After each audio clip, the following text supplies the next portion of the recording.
Welcome everybody, this is Willie's American Guitars in St. Paul, Minnesota. Home of Super Bowl? Yeah. So for those of you coming to town, we're kind of the guitar shop if you're into old cool guitars. Lately the thing that's been really hot for us are F-holes guitars like 335s. This is kind of interesting because it's a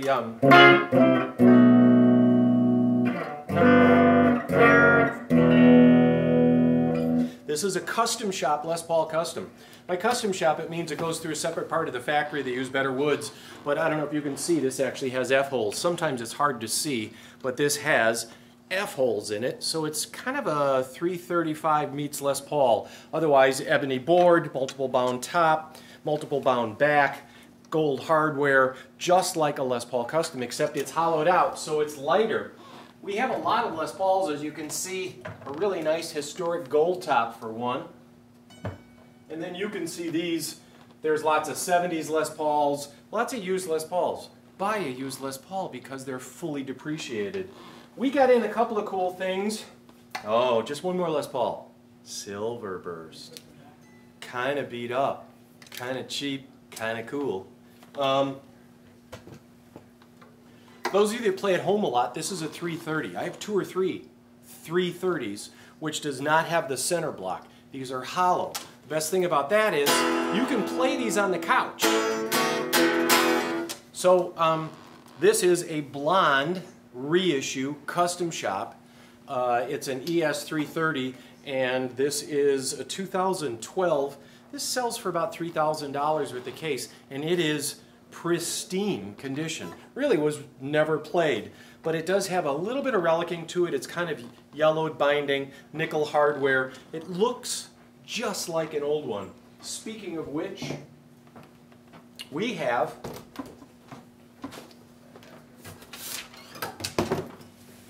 a Tom Murphy relict ES335.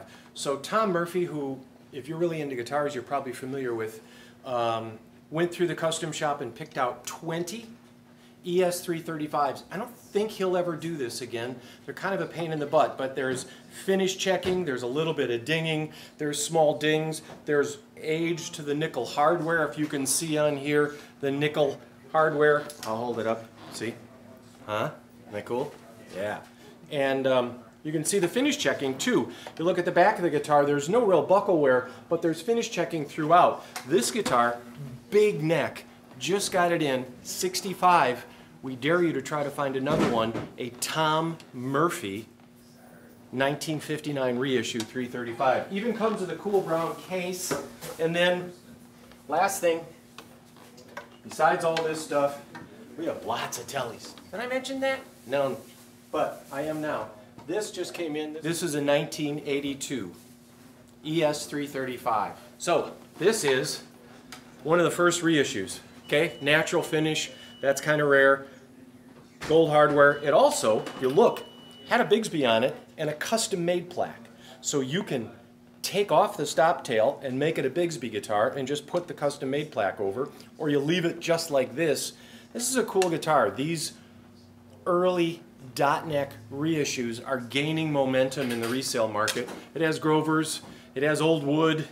This is a really neat guitar, still Kalamazoo made. Gibson made their Kalamazoos until 1984. They made 335s and F-hole guitars at the Kalamazoo factory. So that's it. I'm holding up a lamp for you. If you're coming in from out of town, this is the place to be, okay? Yeah. Looks nice, doesn't it? Okay, somebody let me out of here. I'm ready to go home now. Hello?